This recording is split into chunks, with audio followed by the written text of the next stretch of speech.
H5 public news ನಿಮ್ಮೊಂದಿಗೆ ನಾವು ಅರ್ಕಲ್ಗೂಡು ಪಟ್ಟಣದ ಅಂಪಾಪುರ ಬಳಿ ಮೀಸಲಿರುವ 353 ಆಶ್ರಯ ನಿವೇಶನಗಳನ್ನು ಸರ್ಕಾರ ನಿಯಮಾನುಸಾರ ಅರ್ಹ ಫಲಾನುಭವಿಗಳಿಗೆ ಹಂಚಿಕೆ ಮಾಡಲಾಗುವುದು ಎಂದು ಶಾಸಕ ಎ ಮಂಜುನಾಥ್ ತಿಳಿಸಿದ್ದಾರೆ. ಪಟ್ಟಣ ಪಂಚಾಯಿತಿ ಸಭಾಂಗಣದಲ್ಲಿ ನಡೆದ ಆಶ್ರಯ ಸಮಿತಿ ಸಭೆಯಲ್ಲಿ ಮಾತನಾಡಿದ ಅವರು, ಈ ಹಿಂದೆ ಅರ್ಜಿ ಸಲ್ಲಿಸಿದವರು ಸಹ ಹೊಸದಾಗಿ ಅರ್ಜಿ ಸಲ್ಲಿಸಬೇಕು. ಪ್ರಸ್ತುತ ಸರ್ಕಾರದ ಮಾರ್ಗಸೂಚಿಗಳ ಪ್ರಕಾರ ಅರ್ಹರನ್ನು ಆಯ್ಕೆ ಮಾಡಿ ನಿವೇಶನಗಳನ್ನು ವಿತರಿಸಲಾಗುವುದು ಎಂದು ಹೇಳಿದರು. ಎಸ್ಸಿ, ಎಸ್ಟಿ, ಮಹಿಳೆಯರು, ದಿವ್ಯಾಂಗರು ಹಾಗೂ ಮಾಜಿ ಸೈನಿಕರಿಗೆ ಸರ್ಕಾರ ನಿಗದಿಪಡಿಸಿರುವ ಮೀಸಲಾತಿ ಅನ್ವಯ ಹಂಚಿಕೆ ನಡೆಯಲಿದೆ ಎಂದು ತಿಳಿಸಿದರು. ಸಭೆಯಲ್ಲಿ ಪಟ್ಟಣ ಪಂಚಾಯಿತಿ ಮುಖ್ಯಾಧಿಕಾರಿ ನಾಗೇಂದ್ರ ಕುಮಾರ್, ತಹಸೀಲ್ದಾರ್ ಸೌಮ್ಯ, ಇಒ ಪ್ರಕಾಶ್ ಹಾಗೂ ಆಶ್ರಯ ಸಮಿತಿ ಸದಸ್ಯರು ಉಪಸ್ಥಿತರಿದ್ದರು. ವರದಿ ಸಂತೋಷ್ ಗೌಡ, ಅರ್ಕಲ್ಗೂಡು. ಸಭೆ ಇವತ್ತು ಇದು ಆಶ್ರಯ ಸಮಿತಿ ಸಭೆಯನ್ನು ಸಭೆ ಸದಸ್ಯರುಗಳು ನಾನು ಎಲ್ಲ ಅಧಿಕಾರಿಗಳು ಸೇರಿ ಮಾಡಿ ಇಲ್ಲಿ ಅಂಪಾಪುರ ಮತ್ತು ಇಲ್ಲಿರ್ತಕ್ಕಂಥ 300 ಚಿಲ್ಲರೆ ಸೈಟ್ಗಳನ್ನು ಹಂಚೋದಕ್ಕೆ ತೀರ್ಮಾನ ಆಯಿತು. ಕಾನೂನು ಪ್ರಕಾರ ಯಾರ್ಯಾರು ಅರ್ಹರಿದ್ದಾರೆ ಅವರೆಲ್ಲರೂ ಅರ್ಜಿ ಹಾಕೋದಕ್ಕೆ ಅವಕಾಶ ಇದೆ. ಹಿಂದೆ ಹಾಕಿದಾರಲ್ಲ ಅವರು ಕೂಡ ಮತ್ತೆ ಅರ್ಜಿ ಹಾಕಿ ಈ ಸೌಕರ್ಯಗಳನ್ನು ಉಪಯೋಗಿಸ್ಕೊಂಡು ಅರ್ಹರು ಅಂತ ನಾವು ಕಾನೂನು ಪ್ರಕಾರ ಏನು ತೀರ್ಮಾನ ಮಾಡ್ತೀವಿ ಅವ್ರಿಗೆ ಮಾತ್ರ ಅದು ಸಿಗ್ತಕ್ಕಂಥದ್ದು.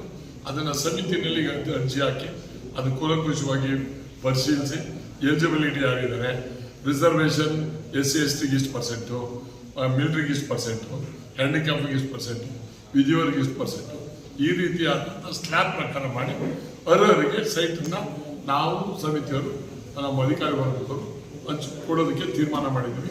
ಮುಂದಿನ ಈ ಸೌಕರ್ಯಗಳನ್ನು ಪಟ್ಟಣದಲ್ಲಿ ವಾಸವಾಗಿರ್ತಕ್ಕಂಥ ಎಲಿಜಿಬಿಲಿಟಿ ಇರೋರು ಅವರು ಅರ್ಜಿ ಹಾಕೊಳ್ಳೋದಕ್ಕೆ ಮುಕ್ತ ಅವಕಾಶ ಇದೆ.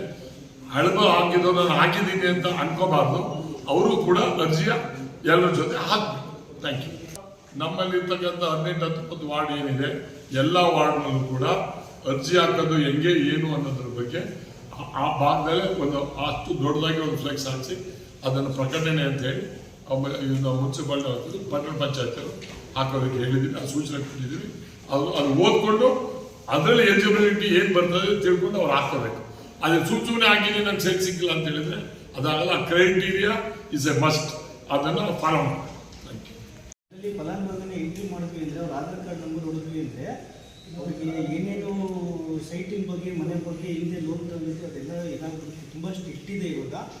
ಆಮೇಲೆ ಈಗ ಹೊಸ ಅರ್ಜಿ ಮುಖಾಂತರ ನಾವು ಆ ಕಡೆ ಅರ್ಜಿ ಅಲ್ಲ, ಈಗ ಹಳೆ ಅರ್ಜಿ ಬಗ್ಗೆ ಏನಂದ್ರೆ ಪ್ರಕಟಣೆ 6 ತಿಂಗಳ ಒಳಗಡೆ ಪ್ರೋಸೆಸ್ ಮಾಡಿ ನಾವು ಅಟ್ಲೀಸ್ಟ್ ಅದು ಸರ್ಕಾರ ಮಂಜೂರು ಮಾಡೋದು ಎಷ್ಟೋ ಟೈಮ್ ತಗೊಳ್ಳಿ, ನಮ್ಮಿಂದ 6 ತಿಂಗಳ ಒಳಗಡೆ ಹೋಗ್ಬೇಕು. ಅದು ತುಂಬ ಲೇಟ್ ಆಗಿದೆ. ಅದನ್ನ ಆ ಪಟ್ಟಿನ ಕನ್ಸಿಡರೇಷನ್ ಮಾಡಿ ನಾವು ಪ್ರೋಸೆಸ್ ಮಾಡೋಕ್ಕೆ ಇವಾಗ ಆಗಲ್ಲ.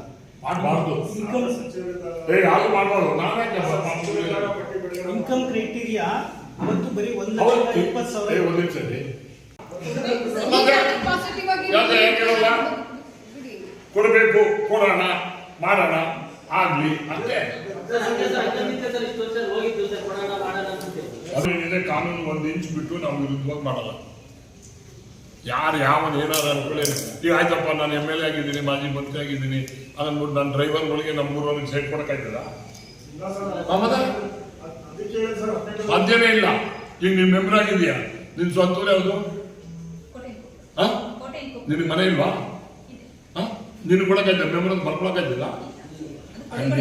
ಕಾನೂನು ಅಂತ ಆಗಿರೋರ್ಗು ನಾವು ಸಂಚಾರ ಮಾಡ್ಬಿಟ್ರೆ ಅವರು ಇಂಥವ್ರಲ್ಲ ಅವರೇ ಹೊರದಾಗ್ತಾರೆ.